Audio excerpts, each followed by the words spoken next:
दोस्तों आज के इस वीडियो में बात करेंगे ग्रो आईपीओ के बारे में। तो ग्रो आईपीओ कल के दिन क्लोज होने वाला है, तो जानेंगे कि आईपीओ डे 2 में कितना सब्सक्राइब हुआ है और इसमें फाइनल डिसीजन क्या होना चाहिए। वैसे वीडियो किसी भी तरह का रिकमेंडेशन नहीं है।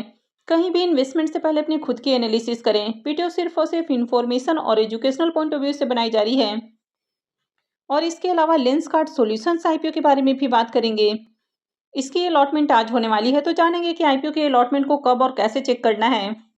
तो इससे पहले कि मैं वीडियो को शुरू करूं, अगर आप इस चैनल पर पहली बार विजिट कर रहे हैं या फिर आपने चैनल अब तक सब्सक्राइब नहीं किया है, तो चैनल को सब्सक्राइब कर लें और वीडियो को भी लाइक कर दें। तो ग्रो का आईपीओ 4 नवंबर को ओपन हुआ था और ये 7 नवंबर को यानी कि कल के दिन क्लोज होने वाला है। फेस वैल्यू 2 रुपये पर शेयर है। बुकिंग प्राइस 100 रुपीज़ है और आईपीओ में 150 शेयर्स का लॉट है। आईपीओ 6,632 करोड़ का है, यानी कि बड़ा आईपीओ है। इसमें 1,060 करोड़ का फ्रेश इशू है और 5572 करोड़ का ऑफर फॉर सेल है। ये मेन बोर्ड आईपीओ है। कंपनी बीएससी और एनएससी के ऊपर लिस्ट होने वाली है। ग्रो के बिजनेस के बारे में बात करें, वैसे तो कंपनी ज़्यादा पुरानी नहीं है।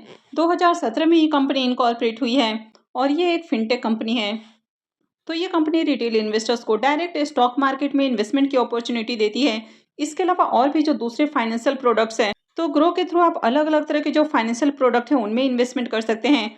और कंपनी लगातार अपने आप को अपडेट कर रही है, तो ग्रो के थ्रू आप म्यूचुअल फंड में इन्वेस्टमेंट कर सकते हैं। Stock, FNO, ETF, IPO, digital gold और यहाँ तक कि आप यूएस के स्टॉक में भी इन्वेस्टमेंट कर सकते हैं।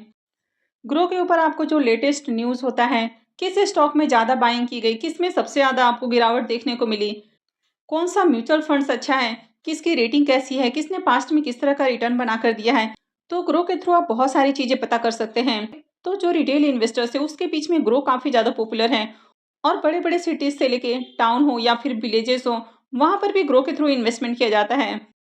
अब जैसे जैसे लोग स्टॉक मार्केट को लेकर अवेयर हो रहे हैं, वैसे वैसे इन्वेस्टर्स की संख्या भी लगातार बढ़ती जा रही है। तो जो इस तरह के फर्म हैं, यानी कि जो इस तरह की फिनटेक कंपनियां हैं, जो ब्रोकिंग हाउसेस हैं, इनके बिजनेस में भी आगे आपको ग्रोथ देखने को मिलेगी। तो कंपनी के अगर बिजनेस को देखें तो काफ़ी शानदार बिजनेस है और फ्यूचर में भी ग्रोथ की अपॉर्चुनिटी है। यानी कि लॉन्ग टर्म में भी इस तरह की कंपनी अच्छा रिटर्न बनाकर दे सकती है। वैसे वीडियो सिर्फ और सिर्फ इन्फॉर्मेशन और एजुकेशनल पॉइंट ऑफ व्यू से बनाई जा रही है, तो ये किसी भी तरह का रिकमेंडेशन नहीं है। कंपनी के अगर फाइनेंशियल परफॉर्मेंस को भी देखें, तो यहाँ पर 24 और 25 का कंप्लीट फाइनेंशियल देखने को मिला है और फाइनेंशियल 26 के फर्स्ट क्वार्टर का फाइनेंशियल है। कंपनी के अगर एसेट को देखें तो कंपनी का एसेट कंटिन्यू इंक्रीज हुआ है।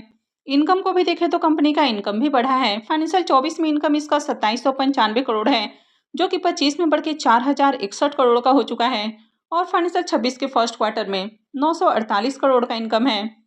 अगर कंपनी के प्रॉफिट की बात की जाए तो फाइनेंशियल 24 में कंपनी 805 करोड़ के लॉस में थी और फाइनेंशियल 25 के फर्स्ट क्वार्टर में कंपनी लॉस से प्रॉफिट में आ चुकी है। तो फाइनेंशियल 25 के फर्स्ट क्वार्टर में कंपनी ने 338 करोड़ का प्रॉफिट बनाया है और फाइनेंशियल 25 में कंपनी ने 1824 करोड़ का प्रॉफिट जनरेट किया है। यानी कि 24 से 25 के बीच में कंपनी के प्रॉफिट में बम्पर उछाल देखने को मिला है। अब ग्रो पर कई तरह की जो सर्विसेज हैं, यहाँ तक कि अकाउंट ओपनिंग भी फ्री है। तो स्टार्टिंग में कंपनी लॉस में देखने को मिली है, लेकिन जैसे जैसे इनका कस्टमर बेस इंक्रीज हुआ है, इनके यूजर्स की संख्या बढ़ी है, तो कंपनी लॉस से प्रॉफिट में आ चुकी है और कंपनी ने बम्पर प्रॉफिट जनरेट किया है।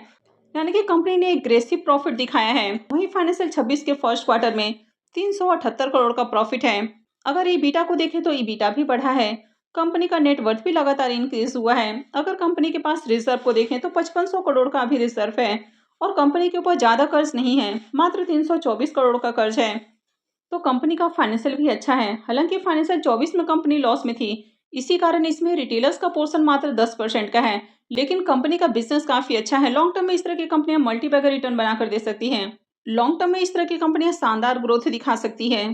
अब इस आईपीओ में भी एक चीज़ नेगेटिव है कि ये आईपीओ भी एक्सपेंसिव वैल्यूएशंस के ऊपर आया है। यानी कि 33.26 के पी के ऊपर कंपनी आईपीओ लेकर आई है।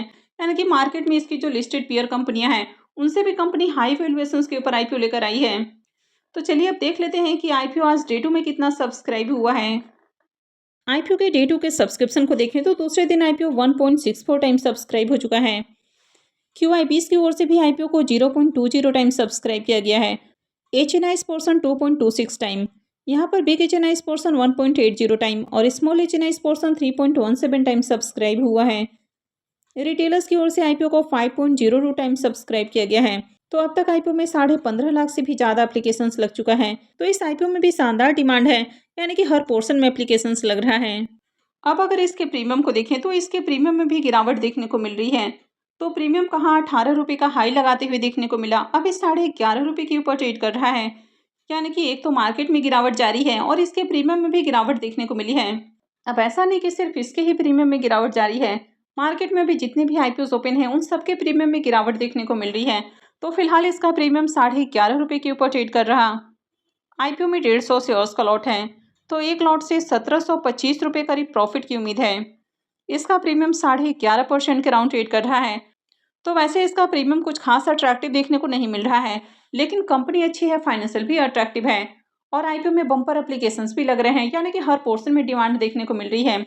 आईपीओ का एंकर लिस्ट भी काफ़ी शानदार आया है, यानी कि जो बड़े इन्वेस्टर्स हैं वो भी आईपीओ को लेकर काफ़ी डिमांडिंग देखने को मिल रहे हैं। तो ऐसे में कल के दिन इसमें QIBs की ओर से भी अच्छी डिमांड आ सकती है।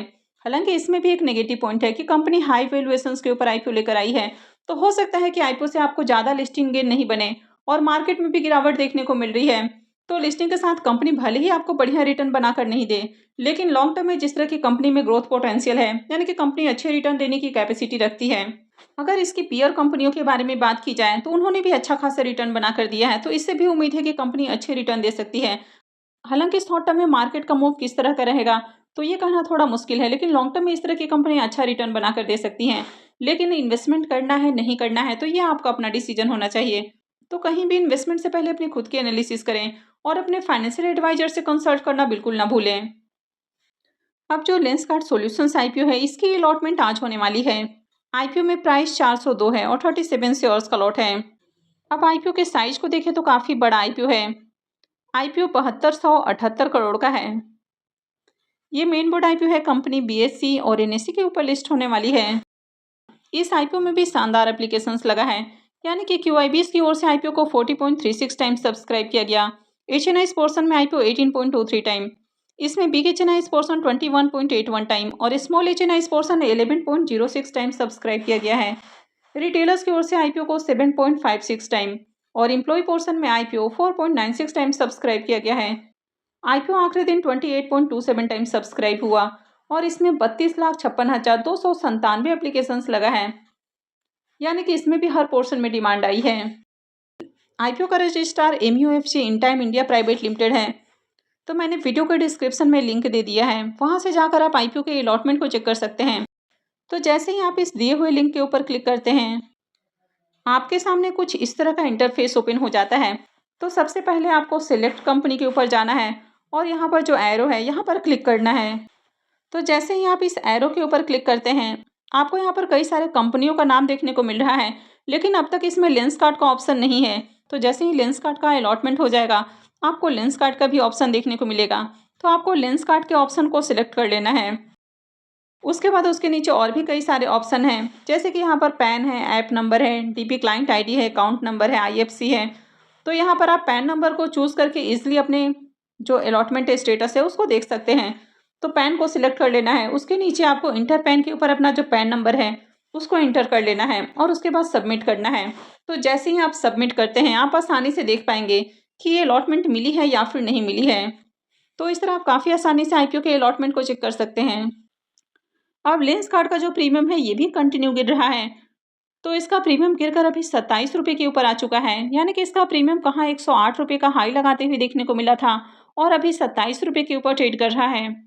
आईपीओ में 37 शेयर्स का लॉट है, तो एक लॉट से 999 रुपये के करीब प्रॉफिट की उम्मीद है।